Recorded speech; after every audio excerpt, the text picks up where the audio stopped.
Emma had only one dream, to play the violin. But whenever the teachers called her on stage, it was never to celebrate her talent. It was a joke. A janitor's daughter with worn-out shoes and an old violin held together with tape. The auditorium filled with muffled laughter. What can she possibly play? One teacher muttered under her breath. But the moment Emma drew her bow across the strings, the room fell silent. Spines straightened, breaths hitched, and within seconds, everything changed. The auditorium was packed with students and teachers, their whispers and laughter echoing off the walls. Emma stood at the edge of the stage, gripping her violin so tightly her knuckles turned white.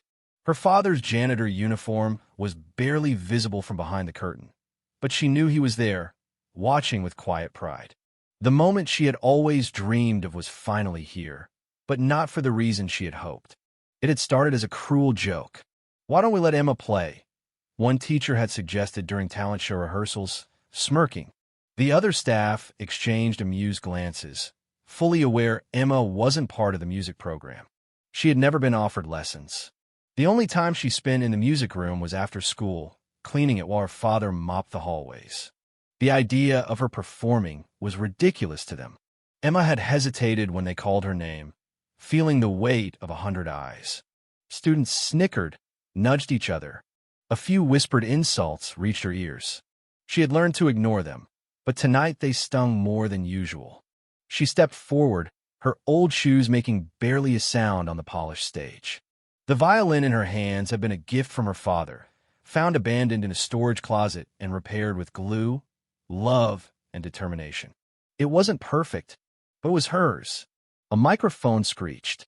A teacher cleared her throat. "Let's see what you've got, Emma," she said, her voice laced with condescension. Emma took a deep breath. Her fingers trembled as she positioned them on the strings. The bow felt heavier than usual. Then she played. The first note pierced the murmurs like lightning. Laughter died instantly.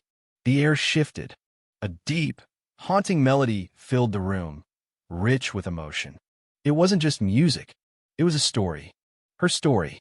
A lifetime of pain and resilience woven into every note. The teachers exchanged glances. Amusement replaced with disbelief. Students sat frozen, their expressions unreadable. Even the principal, who had been checking his watch moments before, leaned forward.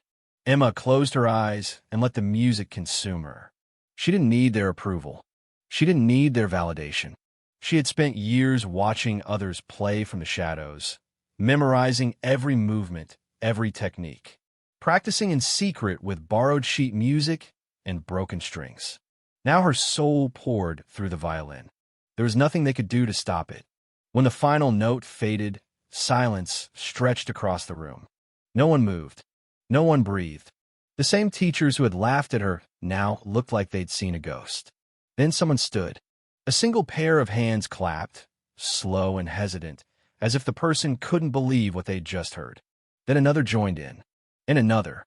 Within seconds, the entire auditorium erupted into thunderous applause. Emma stood frozen, her violin still tucked under her chin. Her chest rose and fell with deep, steady breaths, but inside her heart pounded wildly.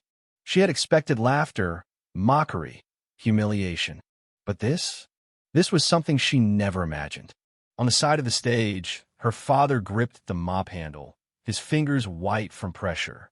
His eyes glistened. Pride, awe, maybe even disbelief. He had always told her she was special, that her music had magic. Emma had never truly believed him. Not until now.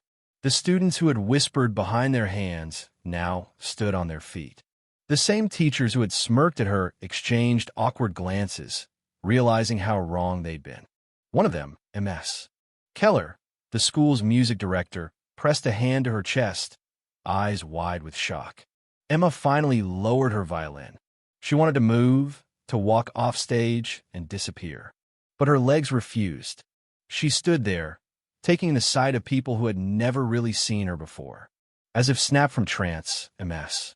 Keller rushed forward, nearly tripping over stage wires. "Where did you learn to play like that?" she asked, urgent. Emma hesitated. The truth felt too simple. I taught myself, she said quietly. MS. Keller blinked. That's not possible. Emma didn't respond. She just held her violin, the weight of years of stolen moments in her hands. Mr. Bennett, another teacher, stepped forward. No license, no formal training. Emma shook her head. Just my dad's old records. And YouTube. MS. Keller turned to the other teachers, then back to Emma. You need to audition for Juilliard. Gasps echoed through the room. Emma's throat tightened. Juilliard? That was a dream she'd never even dared whisper. I can't, she said before she could stop herself. Why not? Emma looked to her father. His uniform was wrinkled, his hands damp from hours of cleaning. She knew the costs, lessons, travel, application fees. That world isn't for someone like me, she whispered. MS. Keller's voice softened. That world is for anyone with talent. And you are the most talented student I've ever heard. Before Emma could reply, a voice from the back cut through the noise. I'll pay for her audition. Heads turned. A man stood near the exit, tall, dignified, in a navy suit. Salt and pepper hair. The auditorium buzzed. MS. Keller stepped forward. I'm sorry, who are you? The man walked down the aisle. Nathan Caldwell. Gasps rippled again. Even Emma recognized the name. A renowned violinist. Juilliard alum. Former symphony concertmaster. Now a celebrated music patron. You're Nathan Caldwell? MS. Keller breathed.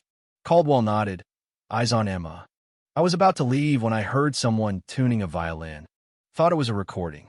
Then she played. I had to stay. Emma stood frozen.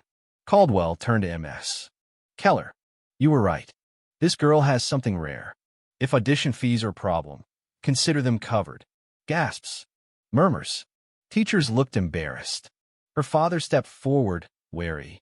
Sir, that's too generous. No, it's an investment, Caldwell said. One I'm willing to make. Emma's heart fluttered. I don't know what to say. Say yes, Caldwell replied. She looked to her father. He gave a small nod. If this is what you want, Emma, go for it. The fear still lingered. What if I'm not good enough? You don't have to be perfect, Caldwell said. You just have to try. Emma took a deep breath.